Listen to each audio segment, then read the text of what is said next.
দেখুন বন্ধুরা, আমি বেল ভাঙছি। তো বেলটা দেখতেই পাচ্ছেন, পাকা বেল। আর এই গরমে যদি বেলের শরবত খাওয়া যায় ভীষণ ভালোই লাগবে। তো দেখুন, প্রথমেই বেলটা আমি পাকা বেলটা ভেঙে আর শাঁসগুলো চামচ দিয়ে বার করে নিচ্ছিলাম।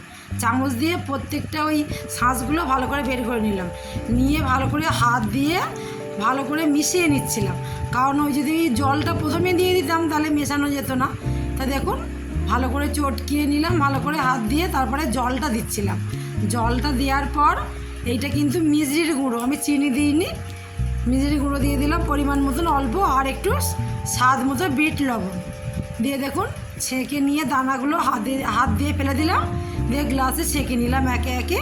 আর আমি ফ্রিজে জল দিয়েছিলাম বলে বরফটা কিন্তু দিইনি। আপনারা যদি মনে করেন ঠান্ডা ঠান্ডা খাবেন, বরফও দিতে পারেন এবং ফ্রিজের জল দিতে পারেন। আর দেখুন, কালো একটু পাকা তেঁতুল দিয়ে দিয়েছিলাম। এই তেঁতুল একবার বেলে শরবতে দিয়ে দেখবেন, স্বাদ একদম অতুলনীয় হবে আর খেতে খুব সুস্বাদু হবে। আর বিশেষ করে এই গরমে এই শরবতে একবার বানিয়ে খেয়ে দেখবেন, ভীষণ ভালো লাগে বন্ধুরা।